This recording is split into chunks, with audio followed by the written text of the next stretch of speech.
God's Black Church. A sermon in facts come to rest, healing in Yahshua. This is God's Black Church. And before we go any further, before a single word of history is spoken, before a single name is called out, before a single fact lands in this room, you need to understand what kind of house you just walked into.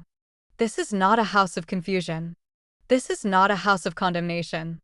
This is not a house that will hand you someone else's version of your story and tell you to be grateful for it. This is a house of truth. And truth, real truth, does two things at the same time. It breaks what needs to be broken, and it heals what has been waiting to be healed. So we are going to do both today. We are going to break some things, and we are going to heal some things. And by the time we are done, you are going to walk out of here knowing exactly who you are, exactly who tried to make you forget it, and exactly why they failed. We are not bound to one interpretation.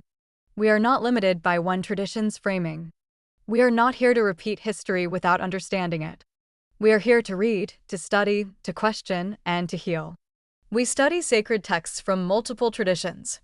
We engage the teachings of Yahshua directly, not through distortion, not through control, and not through systems that have historically been used as weapons against the very people sitting in these seats right now. We are not rejecting truth. We are rejecting distortion. We are not erasing history. We are recentering it through the eyes of the people who paid the highest price for it. In this house, we read with clarity. We teach with honesty. And we heal with intention. Welcome. You came here today carrying something. Some of you came carrying questions you have never been able to ask out loud. Questions about your faith. Questions about your history. Questions about why everything you were taught seems to leave you feeling smaller instead of larger. Why the story of your people always seems to begin in somebody else's chains. Some of you came carrying pain. Old pain. The kind that does not announce itself anymore, it just sits in you. Quiet. Heavy. Like a stone you have carried so long you forgot it was not supposed to be there. Some of you came carrying anger. And that anger is valid. Because when you finally start to understand what was taken from you, what was deliberately, systematically, legally taken from you, anger is the only honest response. And some of you came because something told you to come. You do not know exactly why. You just knew you needed to be here today. To all of you, every single one of you, this is what this house wants you to know first, before anything else. You are welcome here. You are safe here. You are loved here. Psalm 34 verse 18 says this: "The Lord is close to the brokenhearted and saves those who are crushed in spirit." Not far. Not watching from a distance. Not waiting for you to get yourself together before He shows up. Close.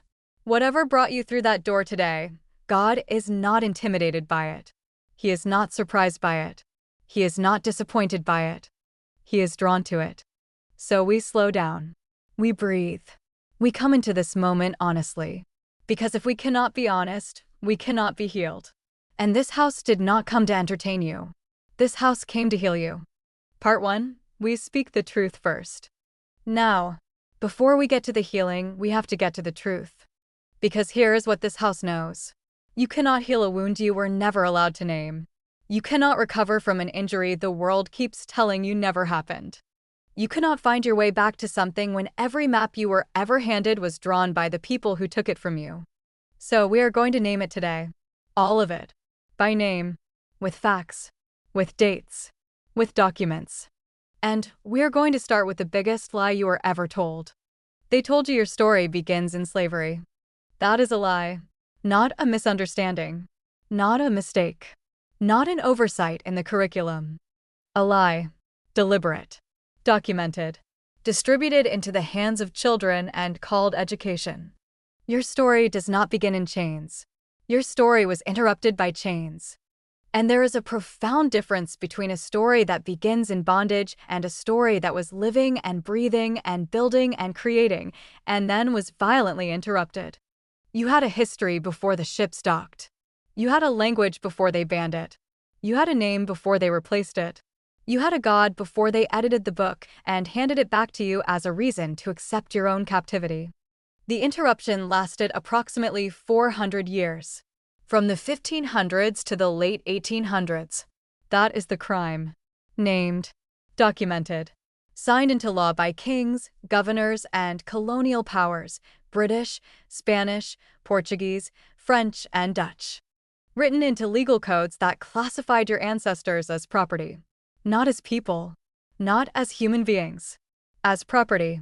The same legal category as land and tools and livestock. That is the crime. We name it. We do not live inside it.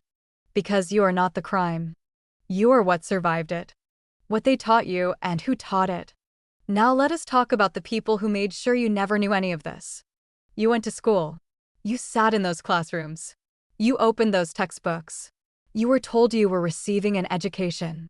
And in some ways you were. You were being educated in exactly what they wanted you to know and exactly what they needed you to forget. The three largest textbook publishers in the United States are McGraw-Hill, Pearson, and Houghton Mifflin Harcourt. Between them, they print the books that go into classrooms across this entire country. Millions of children. Every year. Opening those books. Trusting what is inside. In 2015, a McGraw-Hill World Geography textbook being used in schools across Texas was caught doing something extraordinary. In a section about immigration patterns, it described the transatlantic slave trade, the largest forced migration in human history, as bringing, quote, millions of workers from Africa to the southern United States to work on agricultural plantations. Workers. Not kidnapped human beings. Not people stolen at gunpoint from their homes and their families and their languages and their names. Workers. As if they applied for the job. As if they packed a bag. As if they got on that ship willingly. This book had been in circulation since 2011. For years. And not one adult in the entire editorial chain at McGraw-Hill caught it. Not one reviewer at the Texas State Board of Education caught it. The Texas State Board of Education, a 15-member elected body that controls what 5.4 million children learn, looked at that textbook and approved it. It was a 15-year-old boy named Kobe Bowen who caught it. He was sitting in class. He read it. He photographed it. He sent it to his mother, Roni Dean-Bowen. And she said 4 words that this house wants you to remember. This is what erasure looks like. Pearson, another one of the big 3, printed a textbook called The American Pageant that referred to enslaved Africans as immigrants on a map. Immigrants. As if they chose to come. As if they packed their belongings and said goodbye to their families and made a decision to start a new life. Houghton Mifflin Harcourt printed a Texas history textbook that told the story of the Civil War, the war fought over the enslavement of your ancestors, through the eyes of a wealthy white woman on a plantation. These are not isolated errors. This is a pattern. This is a system. This is what institutional erasure looks like when it gets dressed up in a cover and handed to a child. And it does not stop at the publishers. The Virginia Slave Code of 1705 declared your ancestors to be property. Not criminals. Not enemies. Property. The same legal category as land and tools. That law was passed by men who called themselves Christians. Men who went to church on Sunday. Men who owned Bibles. The South Carolina Slave Code of 1740 made it illegal for enslaved people to earn their own money. Made it illegal to grow their own food. Made it illegal to wear dignified clothing. Every avenue of self-determination was closed off by law. Not by custom. Not by tradition. By written, signed, enforced law. And in 2022, not 1822, not 1922, but 2022, Governor Ron DeSantis of Florida signed House Bill 7 into law. A law banning the teaching of Black history that made white students feel uncomfortable. The state of Florida rejected the College Board's Advanced Placement African American Studies curriculum. The Florida Department of Education looked at the academic work of Angela Davis and Bell Hooks, 2 of the most respected scholars in American history, and called their contributions dangerous content. Legal scholars at the University of Florida put it plainly. House Bill 7 carries the same spirit as the antebellum laws that once made it illegal for enslaved people to read. Same spirit, different century, different signature. While you were being taught, they were in the dark. Now, here's what they never put in any of those textbooks. While Europe was in its dark ages, while Rome had collapsed and cities were emptying out, and the continent that would one day call itself the center of civilization had forgotten how to read, Africa was building universities. Let that sit for a moment. From 500 CE to 1500 CE, a full 1,000 years, Europe was in regression. That is not an insult. That is history. The Western Roman Empire fell in 476 CE. What followed was a period historians literally call the Dark Ages. Infrastructure collapsed. Literacy rates dropped. The accumulated knowledge of the ancient world was scattered and lost. That same 1,000 years, in Africa, the Mali Empire was flourishing. The Songhai Empire was flourishing. The Kingdom of Ghana. The Kingdom of Congo. The Kingdom of Benin. Great Zimbabwe. The Ethiopian Empire. All of them trading, governing, building, creating, writing. Al-Azhar University in Cairo was founded around 970 CE, one of the oldest institutions of higher learning in the world. Still operating today. Europe would not build anything comparable for another 200 years. Timbuktu. Let us talk about Timbuktu for a moment. Because when they teach you about Timbuktu, if they teach you about it at all, they make it sound like a punchline. A place so far away it might as well not exist. But here is what Timbuktu actually was. Timbuktu had 25,000 university students at its peak. Out of a total population of about 100,000, that means 1 in 4 people in that city was a scholar. Its libraries held between 400,000 and 700,000 manuscripts. Not scrolls. Not clay tablets. Bound manuscripts. On mathematics. On astronomy. On medicine. On law. On history. On theology. After salt, the second biggest import to Timbuktu was books. Books were so valued in Timbuktu that they were more expensive than any other commodity in the market. Scholars came from across the world to study there. This was not a primitive settlement. This was a center of human civilization. And the people they stole to build the American economy, the people they packed into the bottom of those ships, many of them came from regions that were part of this world. They were not brought here from darkness. They were taken from light. The people they invaded already had their own laws, their own courts, their own governments, their own systems of justice and accountability and order. Nobody came into emptiness. They came into sovereign civilization. And they destroyed it by force. The Berlin Conference of 1884. This is a date that should be taught in every classroom in this country and almost never is.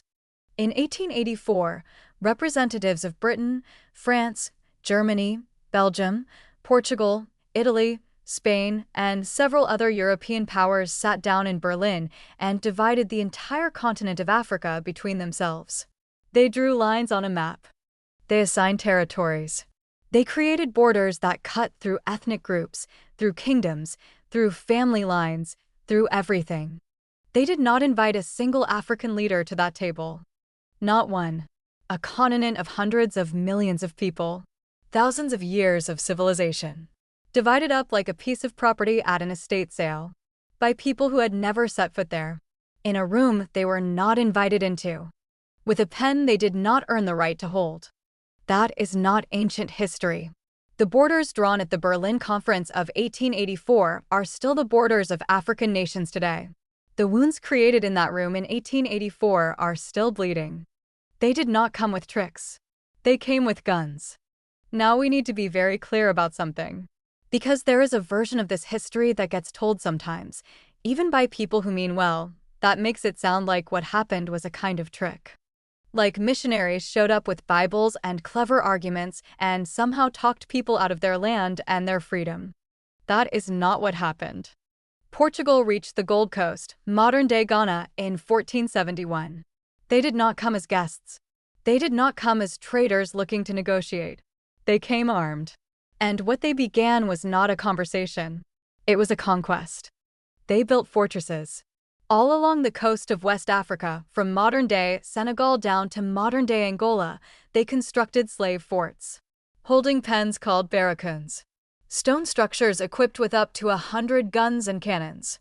Approximately 80 of these castles were built along what they called the slave trading coast. Those castles had names. Elmina Castle in Ghana, Gorée Island in Senegal, Bunce Island in Sierra Leone, Cape Coast Castle in Ghana. These were not small outposts. These were military installations. Built by Portugal, seized by the Dutch, expanded by the British, fortified with cannon, designed to hold human beings in stone dungeons, underground, in the dark, in chains, while Europeans lived in comfortable residences in the buildings directly above them. Think about that architecture for a moment. The enslaved in the dungeon, the enslaver in the room above, separated by a floor. That is not a metaphor. That was the literal physical structure of those buildings. And they knew exactly who they were coming for. This was not random. Over 45 distinct ethnic groups were targeted and taken to the Americas. European traders mapped the coast. They documented the regions. They kept records of which peoples came from where, because different buyers in the Americas had preferences for people from different regions. This was a supply chain, with logistics, with documentation, with buyers and sellers and invoices. The regions they targeted had names: Senegambia, the Gold Coast, the Slave Coast, the Bight of Benin, the Bight of Biafra, the Kingdom of Angola.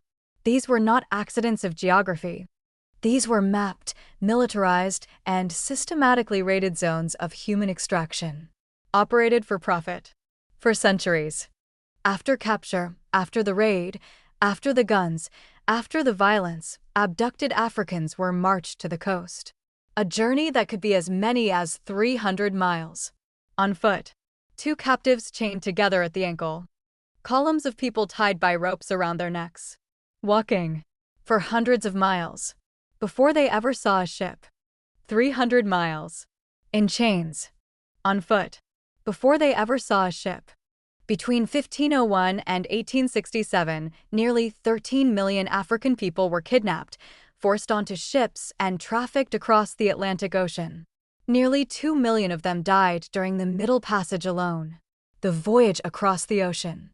People chained in spaces smaller than a coffin. For weeks. For months. People dying next to each other and unable to move away from the dead. Nearly 2 million people who never even made it to the other side. And millions more died during the raids. During the march to the coast. During the seasoning camps after arrival, where newly enslaved people were broken into compliance through starvation, through systematic violence, through sustained terror designed to make a human being stop believing they were a human being. This operation was backed by England's Royal African Company, funded by merchants in Bristol, Liverpool, and London. Carried out by Portugal, Spain, France, Britain, the Netherlands, Denmark, and Sweden. It was not a series of accidents. It was an industry, with shareholders, with investors, with maps, with forts, with ships built to specification, with chains manufactured specifically for the dimensions of human bodies. Nobody left willingly. Nobody handed anything over. Nobody was tricked. They were kidnapped. They were human trafficked. They were stolen from their land, their families, their languages, their names, and their God. And then, after all of that, they were suppressed from every direction. By law, by violence, by the hangman's rope, by the whip, by the burning of books and the banning of language and the systematic destruction of every connection they had to who they were before. That is the crime. Named, documented, global, profitable, and deliberate. Part 2. The faith they used against you and where it really came from. Now we have to talk about something that might be the hardest part of the sermon for some people in this room. We have to talk about the church. Because the same forces we just described, the same colonial powers, the same governments, the same investors, they did not just bring guns. They brought a cross. And they used that cross in ways that the man it was named after would have condemned with every word he ever spoke. So let us talk about who Yahshua actually was. Not the painting. Not the name that was invented in the 16th century when the letter J did not yet exist in any language. The man. The historical man. The one who actually walked this earth. He was a Middle Eastern Jewish man, born in Judea, in a region that sits at the crossroads of Africa, Asia, and Europe. Brown skin, dark eyes. He grew up in Nazareth, a small town, a working-class town. His father was a carpenter. He was not born into wealth or power or privilege. He was born into occupation, into a people living under the boot of the most powerful empire on earth. He walked among the poor. He touched the sick, in a society where the sick were considered cursed and untouchable. He sat and ate with tax collectors, with prostitutes, with the people that religious society had decided were too broken, too sinful, too far gone to be worth anyone's time. He owned nothing. He commanded no army. He collected no taxes. He built no fortress. He harmed no one. So what did he do? What could this man possibly have done to end up nailed to a cross? He told the truth to power. He walked into the temple, the center of religious and economic power in Jerusalem, and he overturned the tables of the money changers. He looked at the people who were using religion to extract money from the poor, and he said no. Not here. Not in this house. He told his followers that the last shall be first. Think about what that means to a society built on hierarchy. To a world where your position was supposed to be fixed, where the powerful were powerful because God wanted them to be powerful and the poor were poor because God wanted them to be poor. He walked into that world and said the last shall be first. He said, "Blessed are the meek, for they shall inherit the earth." Not the conquerors. Not the empire. Not the men with the armies and the forts and the slave ships. The meek. He said, "Love your neighbor as yourself. Do unto others as you would have them do unto you." These are not complicated philosophical propositions. They are moral truths so simple a child understands them. And they condemn completely and without qualification every single thing that was done in his name over the next 2,000 years. The religious leaders of his time called what he was doing blasphemy. The Roman governor, Pontius Pilate, signed the execution order. And here is the part that history records clearly. Pilate said publicly, in front of the crowd, that he found no fault in this man. He found no crime, no victim, no evidence of wrongdoing.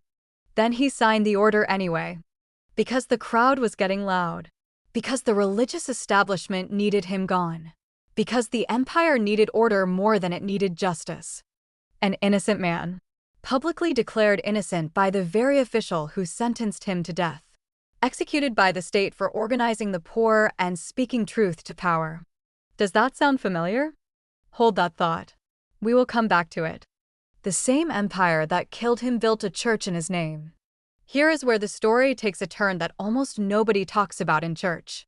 For about 300 years after the death of Yahshua, his followers were a minority group, often persecuted, sometimes killed for their beliefs, meeting in secret, passing their teachings from person to person, community to community, with no central authority and no official headquarters. Then in 324 AD, 300 years after the crucifixion, Emperor Constantine became the sole ruler of the Roman Empire. The same Roman Empire that had executed Yahshua. The same governmental structure. Different emperor. Same empire. Constantine was not a Christian. He was a political strategist. And he saw in Christianity something useful, a rapidly growing movement with a passionate base that could potentially be harnessed to unify a fractured empire. In 325 AD, he called the Council of Nicaea. Bishops and church leaders from across the empire were summoned to his imperial palace. The agenda was to settle theological disputes, disagreements about the nature of Yahshua, about which texts were scripture and which were not, about the structure of the church. Constantine presided. He was not a theologian. He was a political ruler. And he made clear that agreement was expected. The government that crucified Yahshua was now running his church. Nobody gave them permission. Nobody voted for this. Nobody asked the communities of believers who had been passing these teachings down for 3 centuries whether they wanted the Roman Empire in charge of their faith. That is not how empires work. Empires do not ask for permission. They take, they shape, and they institutionalize. The message did not belong to empire. But empire claimed it anyway. And once they had it, once the Roman Empire had its hands on the church, they used it. Pope Nicholas V issued a document called Dum de Verses in 1452. This was an official Vatican document from the seat of the Christian Church that was used to justify the enslavement of African people. The church, built in the name of the man who said set the captives free, was issuing papal documents authorizing the creation of captives. The Moravians, a Protestant missionary group out of Germany, arrived in the Caribbean in 1732. They were the first Christian missionaries to reach enslaved Africans in the Americas. And they brought with them what became known as the Slave Bible, a version of Scripture with entire sections deliberately removed. The Exodus story gone. The passages about liberation gone. The words of the prophets crying out for justice gone. What remained was a carefully edited collection of passages about obedience, about submission, about accepting your station in life. They took the book of the man who said the captive shall go free, and they cut out every page that mentioned freedom.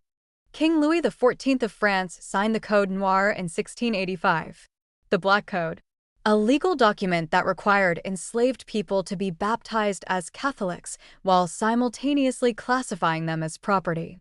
You could be baptized on Sunday. You could receive the sacrament. You could be welcomed into the body of Christ. And on Monday, you could be sold.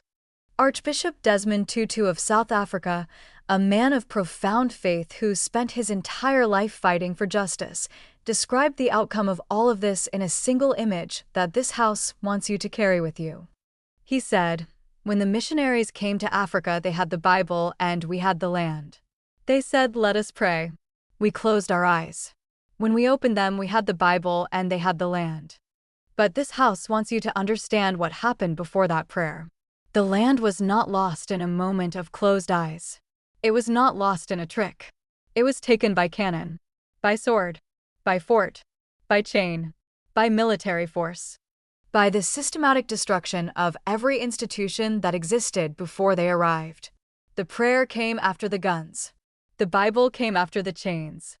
They did not come to share faith. They came to extract. And they used faith as a management tool for what they were extracting. They knew. They always knew. Now, some people will tell you that we cannot judge the people who did these things. That it was a different time. That they did not know any better. That we have to understand the historical context. This house has a response to that. They knew. They knew from the very beginning. And we have the documentation to prove it. A Spanish priest named Bartolomé de las Casas arrived in the Americas in 1502. He was not a critic. He was a participant. He owned land. He owned slaves. He participated in the conquest of Cuba. He was part of the system. And then he could not deny what he was seeing with his own eyes. He documented what the Spanish were doing to indigenous peoples. He wrote it down. In detail. The massacres. The torture. The forced labor. The deliberate starvation. The children. He wrote about children. He wrote about 6,000 children who died because their parents had been worked to death in the mines. He documented Spanish soldiers driving hundreds of indigenous people to suicide. He documented what he called, in his own words, the complete destruction of entire populations. Then he traveled to Spain. He stood before the royal court. He read this documentation aloud to the King of Spain. And the king was shocked. He was shocked. And he kept the system running. Because it was profitable. That is the answer. Right there. It was not ignorance. It was not confusion. It was not a failure to understand that other people were human beings with souls and families and languages and histories. They knew. They were told. Someone stood in front of the King of Spain in the 1500s and laid out the full horror of what was happening. And the decision was made consciously, deliberately, to continue. Because the money was too good to stop. That is not a failure of knowledge. That is a failure of conscience in the service of profit. And Yahshua addressed this directly. He did not need an international court. He did not need a legal framework. He said it in the 1st century with perfect clarity. Do unto others as you would have them do unto you. Every person who signed a papal bull authorizing slavery knew that teaching. Every investor who put money into the Royal African Company knew that teaching. Every governor who wrote a slave code knew that teaching. Every missionary who handed a slave Bible to an enslaved person knew that teaching. They claimed to follow the man who said it. And they built a global empire doing the exact opposite. the pattern is global. Because this house wants you to understand something. What happened to Black people in America was not an isolated event. It was not a regional tragedy. It was a global system. The same playbook, the same powers, the same justifications, applied to every continent on Earth. The Congo, 1885 to 1908. King Leopold II of Belgium took personal control of a vast region in Central Africa and called it the Congo Free State. He stood before the international community and promised to bring civilization to what he called the Dark Continent. He promised to end the Arab slave trade. He promised to open the Congo to free trade and Christian missionary work. He never once set foot there. He ran it from his palace in Brussels. What he actually built was one of the most brutal forced labor systems in human history. The entire economy of the Congo Free State was based on rubber. Wild rubber that had to be harvested by hand from trees deep in the jungle. Leopold set quotas. Every village had to produce a certain amount of rubber every month. And if they did not meet the quota, the punishment was the amputation of hands. The hands of the men who did not collect enough rubber. The hands of their wives. The hands of their children. Missionaries who went to the Congo to do genuine religious work came back with photographs. Photographs of children with their hands cut off. Photographs of baskets full of severed hands that soldiers had collected as proof that they had carried out the punishment. Historians estimate that 10 million people died in the Congo between 1880 and 1920. 10 million. Half the population. In a single generation. The phrase crimes against humanity, those words, that specific phrase, was coined at this exact moment in history. Because of what Leopold did to the Congo. The world needed new language because existing language was not strong enough to describe what was happening. When international pressure finally forced Leopold to give up control of the Congo in 1908, he demanded to be paid to leave. He extracted 110 million francs from the Belgian government. He completed his building projects in Belgium. He destroyed as many records of his time in the Congo as he could. And he died the following year in his palace. Namibia. 1904 to 1908. German colonial forces in what was then called German Southwest Africa turned on the Herero and Nama peoples. These were communities who had resisted the theft of their land by German settlers. The German military response was systematic extermination. They shot people. They hanged people. They drove people into the desert and poisoned the wells so they could not survive. They built concentration camps. This is more than a decade before the word concentration camp was associated with the Holocaust, where people were worked to death and left to die of disease and starvation. Up to 80% of the Herero and Nama peoples died. Germany did not formally acknowledge this as a genocide until 2021, 117 years after it happened. India. 1943, the Bengal famine. 3 million people died. The crops were there. The food was there. There was no drought. There was no natural disaster. There was a policy decision. Winston Churchill, Prime Minister of Britain. The man whose face appears on more commemorative mugs and wall plaques in the English-speaking world than almost anyone else, ordered the diversion of food from starving Indian civilians to British military stockpiles and to the United Kingdom. His cabinet was warned. Repeatedly. Officials wrote to him and told him that people were dying, that the food diversions were killing people. He was told directly. He exported 70,000 tons of rice from India to the United Kingdom while bodies filled the streets of Calcutta, while parents watched their children starve, while people ate grass and leather and anything they could find. When asked about the famine, when his own advisors confronted him with what was happening, Winston Churchill said it was the Indians' own fault for breeding like rabbits. 3 million people. Unarmed. Civilian. Not a soldier among them. Killed by policy. Killed by the deliberate decision of one man who knew exactly what he was doing and did it anyway. The same book. The same cross. The same white painting. Used to bless every single one of these crimes. They killed him. Then they claimed him. Then they used him against you. Now we come to the painting. 1940, Chicago, Illinois. A commercial artist named Warner Salmon, a man of Finnish and Swedish descent, painted a portrait he called Head of Christ. Blue eyes, light brown hair, pale skin.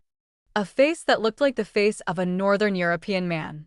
A face that looked nothing like anyone from first-century Judea. That painting was reproduced over 1 billion times. 1 billion copies. It was distributed by Warner Press. It was promoted by the Salvation Army and the YMCA. It was endorsed and distributed in a campaign backed by President Dwight D. Eisenhower. It went into homes. It went into churches. It went into Sunday school classrooms. It went into hospitals and courthouses and dormitories. And it went into Black homes. Into Black churches. Into Black Sunday school classrooms across America. Teaching children, week after week, year after year, that the face of God looked like the face of the people who had enslaved their great-grandparents. This was not accidental. The image of a white Jesus was not a minor artistic choice. It was an ideological instrument. The belief that God had ordained white men to rule the world required a God who looked like a white man. A white Jesus became a cornerstone of the theological justification for slavery, for colonialism, for apartheid, for every system of racial hierarchy that claimed divine sanction. The image of a white Jesus has been used, and this is documented, to justify slavery, to justify lynching, to justify laws against interracial marriage. The Ku Klux Klan did not build its theology on Christian doctrine.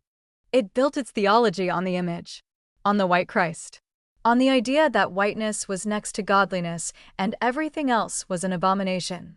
They took the man who sat with the outcasts, who touched the untouchable, who said love your neighbor as yourself. They painted him white. They put him in black churches. And they used him as evidence that the natural order of the world placed white at the top and black at the bottom. The historical Yahshua was a first-century Levantine Jewish man. Most scholars who have studied this question, including forensic anthropologists who have examined skeletal remains from the region and period, describe him as having brown eyes, dark hair, and olive to brown skin. He would have been indistinguishable from the other Jewish men of Galilee. He would have looked nothing like the Solomon painting. And his name. His actual name was Yahshua. In Hebrew, a common name in Judea at the time. It means the Lord saves. It means deliverance. When his name was translated into Greek, it became Isis. When it was translated into Latin, it remained Isis. The letter J did not exist in any language until the 16th century. The name Jesus did not exist until the 16th century. The man who walked the earth in the 1st century, who was baptized in the Jordan River, who stood before Pontius Pilate, whose teachings changed the world, his name was Yahshua. They took his name. They took his face. They took his book. And they used all three against the very people he came for. Africa was Christian before Europe was Christian. And now this house needs to tell you something else they did not put in the textbooks. When the Portuguese arrived in Ethiopia in 1493, expecting to find a primitive people waiting to be civilized and converted, they found a country already full of churches. Ancient churches. Beautiful churches. They were shocked. They wrote about their shock in their own records. They should not have been shocked at all. Because Christianity in Africa is nearly as old as Christianity itself. Around 42 CE, within a decade of the crucifixion, a man named Mark arrived in Alexandria, Egypt.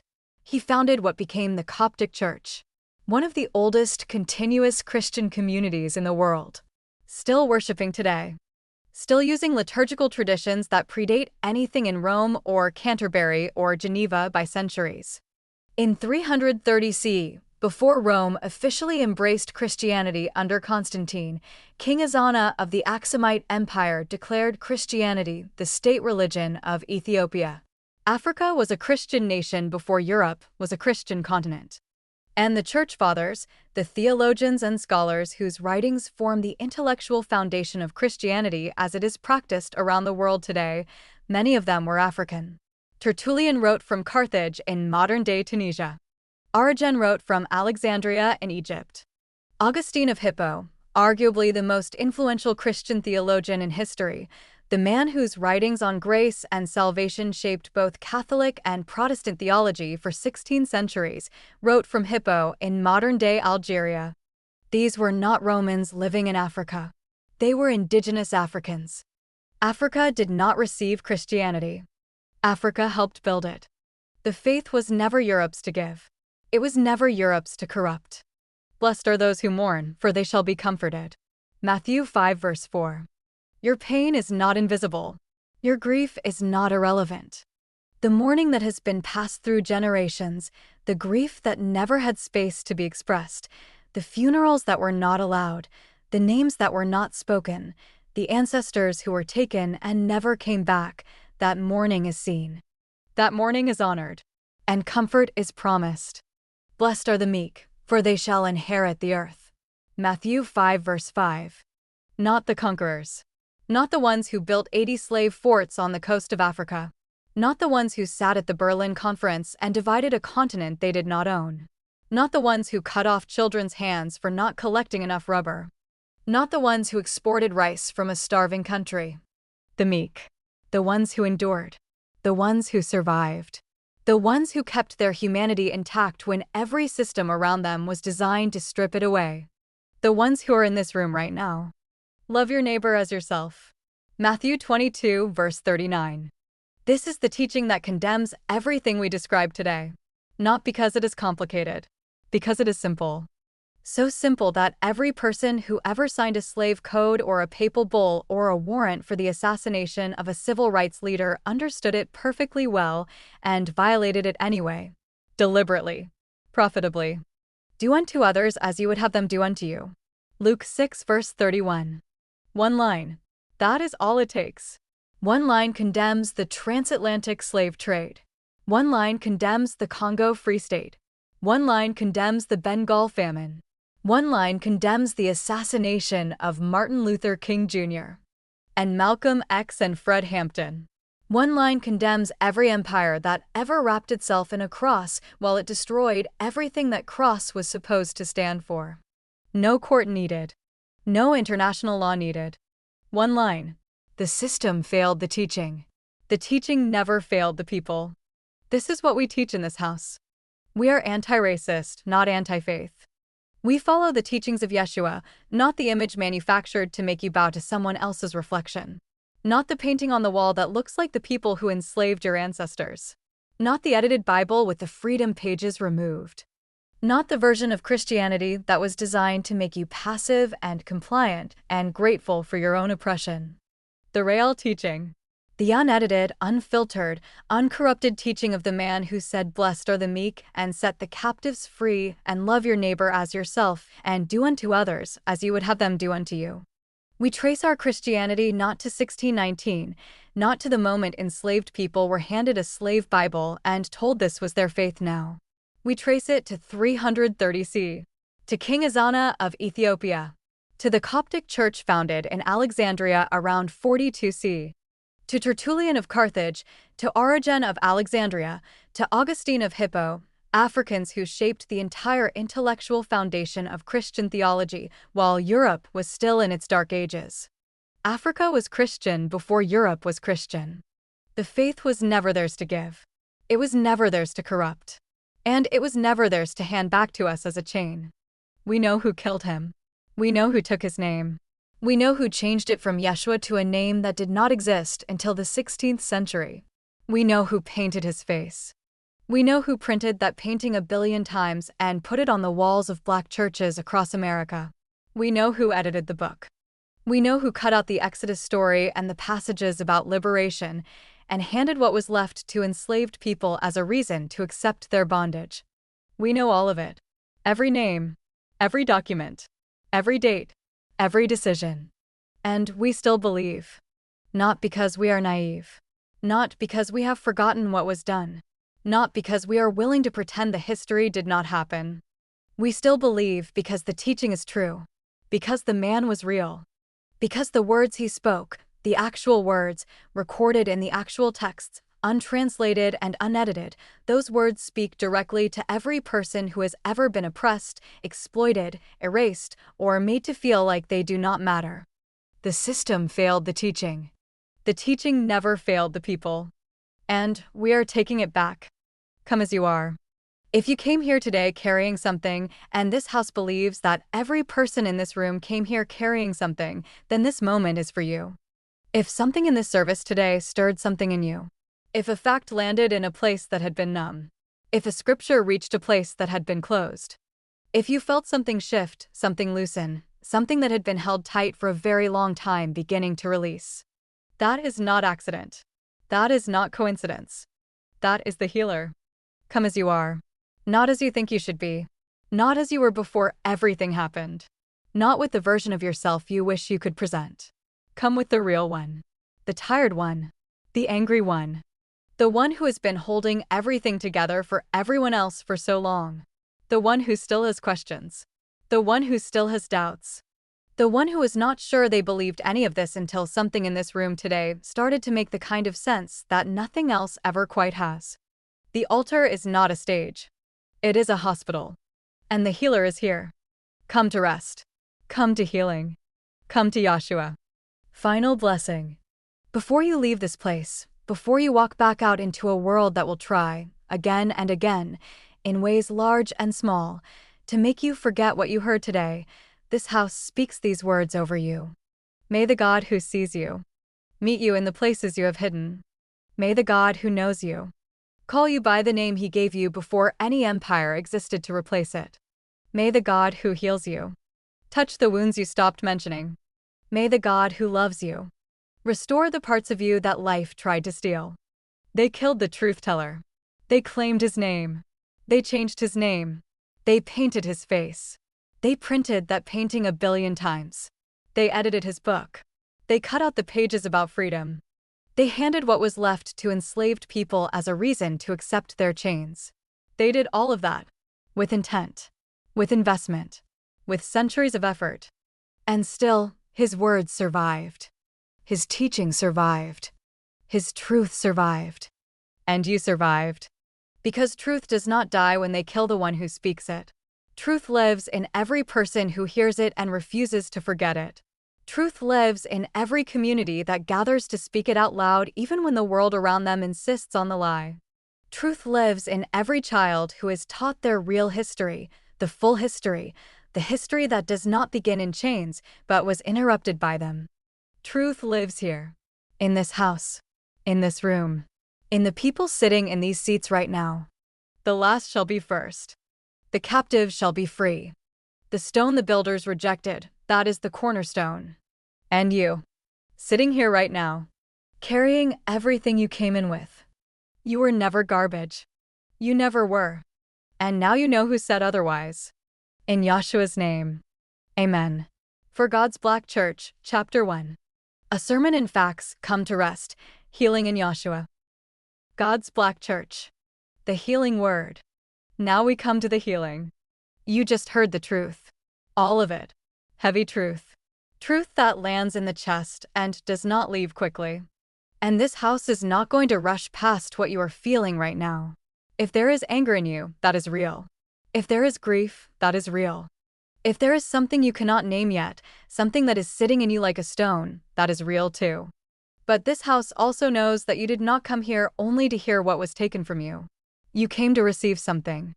And that is exactly what this moment is for. So we put the history down now. We set the facts aside. We are not going back there today. Right now, in this moment, we are going to the ancient word. The healing word. The word that was speaking to broken people long before any empire existed and will be speaking to broken people long after every empire has turned to dust. Come, let us be healed. The first healing you're seeing. The very first thing this house wants to give you is this. You are not invisible. You have never been invisible. No matter what the world around you has done to make you feel like you do not exist, like your pain does not count, like your history does not matter, like your name is not worth knowing, God has seen you. Every single moment. Without interruption. You have searched me, Lord, and you know me. You know when I sit and when I rise. You perceive my thoughts from afar. You discern my going out and my lying down. You are familiar with all my ways. Psalm 139 verses 1 through 3. Every moment you were invisible to the world, God was reading you like a book. Every night you cried in a room where no one could hear you, He heard. Every time someone looked through you like you were not there, He was looking directly at you. Every name that was taken, every language that was banned, every history that was erased, He kept the record. Nothing about you has ever been hidden from Him. Not your pain, not your doubt, not your anger, not the version of yourself you are ashamed of, not the wounds you have been carrying in silence for years. Where can I go from your spirit? Where can I flee from your presence? If I go up to the heavens, you are there. If I make my bed in the depths, you are there. Psalm 139 verses 7 and 8. There is nowhere you could go, no depth of pain, no season of doubt, no distance of wandering, where you fall outside of His sight. He is already there. He has always been there. Waiting, watching, knowing your name. You are seen. You have always been seen. The second healing, you are not your wounds. Some of us have been carrying wounds so long we started to believe we are the wound. That the pain is who we are. That the broken places are our identity. That the damage defines us. This house wants to speak directly to that. He heals the brokenhearted and binds up their wounds. Psalm 147 verse 3. He heals. Present tense. Active. Now. Not someday. Not when you are worthy enough. Not after you have held yourself together long enough to deserve it. Now. And binds up. That phrase in the original language means to wrap with careful, deliberate attention. Like a physician who knows exactly where the injury is and wraps it with precision. With gentleness. With knowledge of how deep it goes and what it needs to heal. God knows exactly where you are hurt. He knows the wound you have never told anyone about. He knows the one you minimize because you think other people have it worse. He knows the one you have been carrying since you were a child. He knows the generational wound, the grief that was handed to you by people who were never allowed to grieve it themselves, and so they passed it down without even knowing they were doing it. He knows all of it. And He is binding it up. With care. With attention. With the specific knowledge of what you need. Come to me, all you who are weary and burdened, and I will give you rest. Take my yoke upon you and learn from me, for I am gentle and humble in heart, and you will find rest for your souls. Matthew 11 verses 28 and 29. Rest for your souls. Not just your body. Not just your mind. Your soul. The deepest part of you. The part that has been carrying things no human being was designed to carry alone. He is gentle and humble in heart. That is how He comes to you. Not with judgment. Not with a list of everything you did wrong. Not with conditions you have to meet before He will help you. Gentle. Humble. Ready. You are not your wounds. You are the person He is healing. And those are very different things. The wound is not your identity. Your identity is who you are becoming. The third healing, everything that was taken can be restored. There is an ancient promise in the book of Joel, one of the most powerful promises in all of Scripture. And it speaks directly to people who have experienced loss. Not small loss. Devastating loss. The kind of loss that takes years. Generations. I will restore to you the years that the locust has eaten. Joel chapter 2 verse 25. I will restore to you the years. Not I will help you feel better about the years that were lost. Not I will give you new years to replace the ones that were taken. I will restore the actual years. The time itself.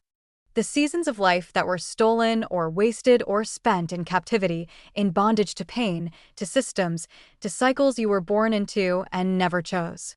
This is a promise that goes beyond human logic. Because human logic says you cannot get time back.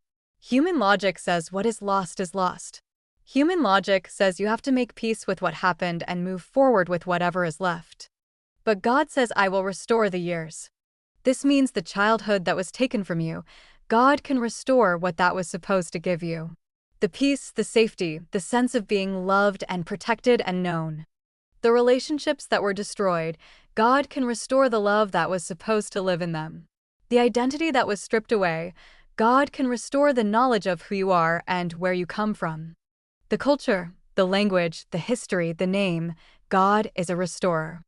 Instead of your shame, you will receive a double portion, and instead of disgrace, you will rejoice in your inheritance. And so you will inherit a double portion in your land, and everlasting joy will be yours. Isaiah chapter 61 verse 7. A double portion. In the culture this was written in, a double portion was the inheritance of the firstborn son, the most honored child, the one the family legacy was passed through. God is saying the shame you were handed, the disgrace that was placed on you by systems designed to humiliate you, I am replacing it with the inheritance of the firstborn, with double what was taken, with everlasting joy. That is not a small promise. That is a reversal of everything.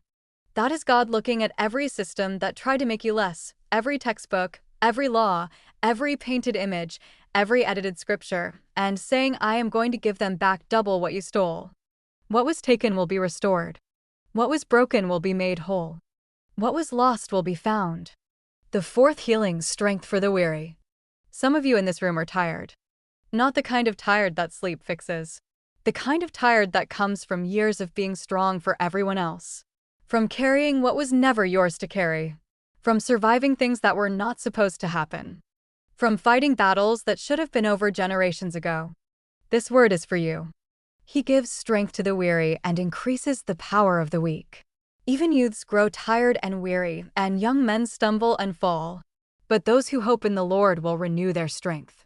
They will soar on wings like eagles. They will run and not grow weary. They will walk and not be faint. Isaiah chapter 40 verses 29 through 31. Even the young get tired. Even the strongest stumble. There is no shame in being tired. Tired is not a character flaw. Tired is not a lack of faith. Tired is what happens when you have been carrying more than any person was designed to carry. But those who hope in the Lord will renew their strength. Renew. Like something that was there before and is being replenished. Like a well that was drawn down to empty and is being filled again from a source that does not run dry. The strength that is coming to you is not a new strength you have to manufacture out of nothing. It is the restoration of something that was always in you being poured back in from a source bigger than anything that tried to drain you. They will soar on wings like eagles. Eagles do not flap their wings to soar. They spread them wide and let the current lift them. They do not fight the air, they trust it. And God is saying, there is a current underneath you. You do not have to generate the lift yourself. You do not have to fight your way through the air one exhausting wing beat at a time. Spread your wings. Trust the current. Let it carry you. The Lord is my shepherd. I shall not want. He makes me lie down in green pastures. He leads me beside quiet waters. He restores my soul. Psalm 23 verses 1 through 3. He restores my soul. Not just gives me comfort. Not just helps me feel a little better. Restores. Brings back what was there before the damage. Returns the soul to its original condition, whole, healthy, fully itself. And notice where he takes you to do it. Green pastures. Quiet waters. Not a battlefield. Not a debate. Not another place where you have to fight for the right to exist. A place of rest. A place of stillness. A place where the noise of everything that has been done to you goes quiet and you can hear yourself think again. This house is trying to be that place for you today. Your strength is being renewed. Right now. In this room. The fifth healing, your true identity. One of the deepest wounds that was inflicted was the wound to identity. Knowing who you are. Where you come from. What your people were. What you carry in your blood and your spirit that no system could fully destroy. And this is where the ancient word is most powerful. Because long before any empire decided who you were, God already knew. Before I formed you in the womb, I knew you. Before you were born, I set you apart. Jeremiah chapter 1 verse 5. Before you were born. Before your name was given to you or taken from you. Before any system had the chance to define you.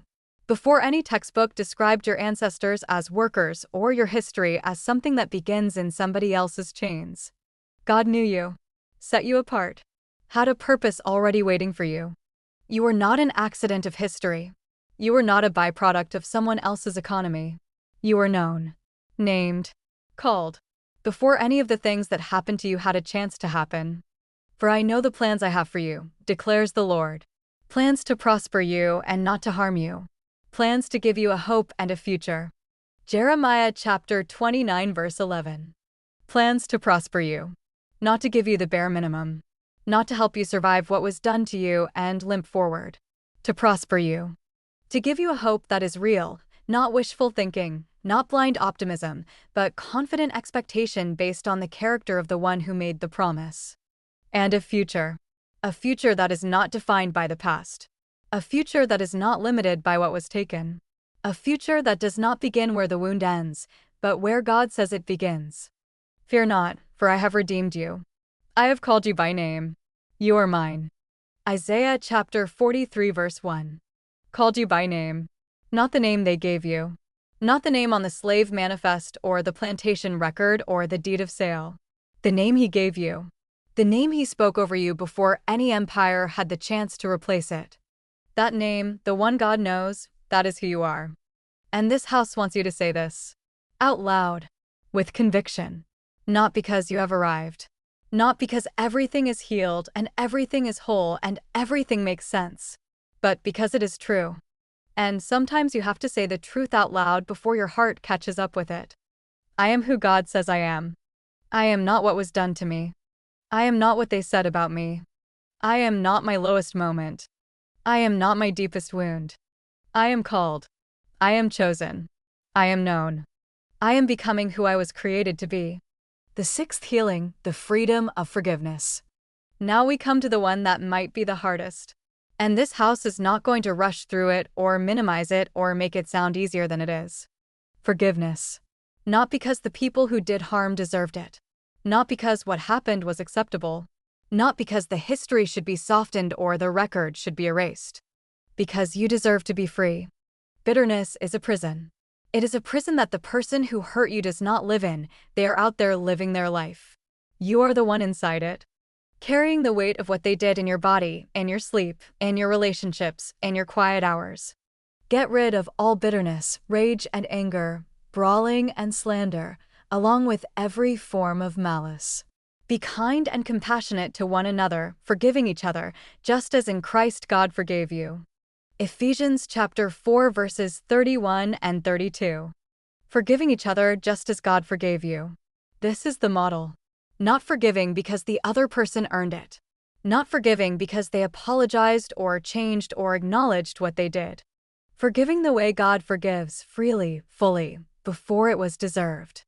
And Yahshua himself on the cross, in the middle of the worst moment a human being has ever experienced, surrounded by the people who put him there, said this: Father, forgive them, for they do not know what they are doing.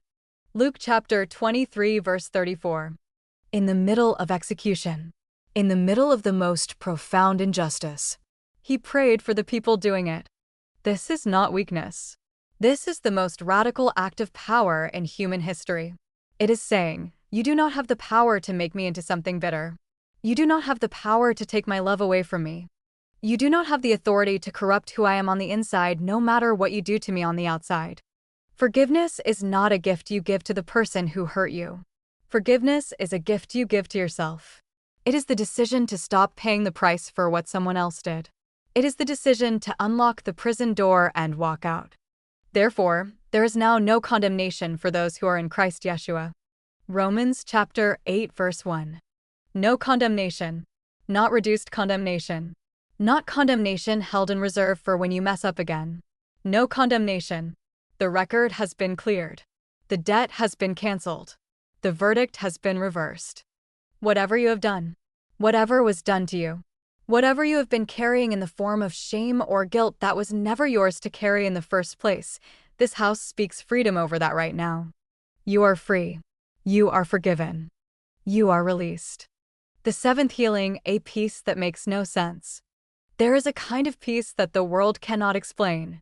Not the peace that comes when everything is finally okay. Not the peace that comes when all the problems are solved and all the questions are answered and all the wounds are healed and everything is in its right place. A peace that comes in the middle of the storm. A peace that sits inside you like an anchor while everything around you is still moving. A peace that makes no sense given your circumstances, and that is exactly the point. Do not be anxious about anything, but in every situation, by prayer and petition, with thanksgiving, present your requests to God. And the peace of God, which transcends all understanding, will guard your hearts and your minds. Philippians chapter 4 verses 6 and 7. which transcends all understanding. That means it does not make logical sense. You cannot reason your way to it. You cannot manufacture it. You cannot create it by thinking about things correctly or having the right theology or following the right steps. It is given. It is a gift. And it is specifically described as guarding your heart and your mind. Guard. Like a sentinel. Like something standing at the door of your heart and your mind and saying, nothing that does not belong here gets through. Not the anxiety. Not the fear. Not the voice that tells you that you are too broken, too damaged, too far gone to ever be whole again. That voice does not get through the guard. Yahshua himself said this to his disciples on the night before everything fell apart. On the night before the arrest, the trial, the crucifixion. When he knew what was coming, he looked at the people he loved and he said, "Peace I leave with you. My peace I give you. I do not give to you as the world gives. Do not let your hearts be troubled and do not be afraid." John chapter 14 verse 27. I do not give to you as the world gives. The world gives peace conditionally. The world gives peace when things are going well, when the circumstances cooperate, when the people around you are treating you right, when the system is working in your favor. That kind of peace is fragile. It breaks the moment circumstances change. His peace is different. His peace does not depend on circumstances. His peace does not require everything to be okay before it shows up. His peace comes in the middle of the storm and sits in the center of you like something immovable. Do not let your hearts be troubled. Do not be afraid. This house speaks that peace over you right now. Over the troubled heart. Over the fearful mind. Over the person who has been anxious for so long that rest feels foreign. Over the person who cannot remember the last time they felt truly safe. Peace. Be still. The eighth healing, joy that cannot be taken. There is a difference between happiness and joy. Happiness depends on what happens. It is responsive. It rises and falls with circumstances. When things go well, happiness. When things go badly, happiness leaves. Joy is something different. Joy is deep. Joy is rooted. Joy is the kind of thing that can sit inside a person in the middle of the hardest season of their life and still be there. Not because everything is okay, but because something underneath everything, something that circumstances cannot reach, is settled. The joy of the Lord is your strength. Nehemiah chapter 8 verse 10. The joy of the Lord is your strength. This was spoken to a people who had just heard the law read to them for the first time in a long time. A people who had been in exile. Who had been away from their home, away from their culture, away from their identity. And when they heard the word, they wept, because it had been so long. And the leaders said to them, "Do not grieve. This day is holy. Do not mourn. Go eat and celebrate. Share with those who have nothing, because the joy of the Lord is your strength." Joy is not the absence of pain. Joy coexists with pain. Joy is the underground river that keeps flowing even when the surface is dry. It is the thing that gets you up in the morning when everything in you wants to stay down. It is the thing that makes you laugh in the middle of crying. It is the thing that keeps communities together through the worst of it. The singing in the fields. The praise in the church. The laughter at the table. That was not denial of the pain, it was joy refusing to let the pain have the last word. You make known to me the path of life. You will fill me with joy in your presence, with eternal pleasures at your right hand. Psalm 16 verse 11. Filled with joy in your presence. This is the invitation. Not the joy you have to manufacture. Not the happiness that depends on circumstances cooperating. The joy that comes from being in the presence of the one who knows your name and made you and has a plan for you that no empire and no history and no amount of deliberate erasure has been able to cancel. Your joy has not been canceled. It has been waiting. The ninth healing, you were never meant to do this alone. One of the most deliberate tactics of every system of oppression is isolation. Separating people by language, by ethnicity, by geography, by anything that prevents community from forming. Because community is where healing happens. Community is where strength is shared. Community is where the story gets passed down. Community is where resistance lives. And Yahshua knew this. Everything he did in community. He chose 12 people to walk with him. He sent his disciples out 2 by 2. He ate with people. He celebrated with people. He mourned with people. He showed up at the grave of his friend Lazarus and wept not alone, but surrounded by the people who loved Lazarus too. Two are better than one because they have a good return for their labor. If either of them falls down, one can help the other up. But pity anyone who falls and has no one to help them up. Ecclesiastes chapter 4 verses 9 and 10. If either of them falls, one can help the other up. This is the architecture of healing. Not one person climbing alone while everyone watches. Two people, each one being the other's help when they fall. Each one being the other's strength when their own runs out. Bear one another's burdens and so fulfill the law of Christ. Galatians chapter 6 verse 2. Bear one another's burdens. Not watch one another's burdens from a safe distance. Not offer advice about one another's burdens. Bear them. Share the weight. Put your shoulder under it alongside the person who is carrying it. This is what this house is. This is what God's Black Church is. A place where nobody has to carry their burden alone. Where your pain is not too much. Where your story is not too complicated. Where you are not too broken to be welcomed or too wounded to be of use or too far gone to be brought back. And let us consider how we may spur one another on toward love and good deeds, not giving up meeting together, as some are in the habit of doing, but encouraging one another, and all the more as you see the day approaching. Hebrews chapter 10 verses 24 and 25. Not giving up meeting together. Keep showing up for each other. Keep gathering. Keep being present. Because every time this community gathers, every time people who have been told they are nothing come together and speak truth and sing and pray and eat and laugh and cry, that is an act of defiance against every system that tried to prevent it. Your healing strengthens this room. Your breakthrough becomes someone else's permission. Your freedom becomes someone else's hope. The 10th healing, blessed are you. And now this house comes to the heart of everything Yahshua ever taught. The opening of the Sermon on the Mount. The first thing he said when he sat down to teach. 8 blessings. 8 times he looked at the people the world had decided did not matter, and he said, "You are blessed." This house is going to speak these blessings over you now. Not as ancient history. As a living word.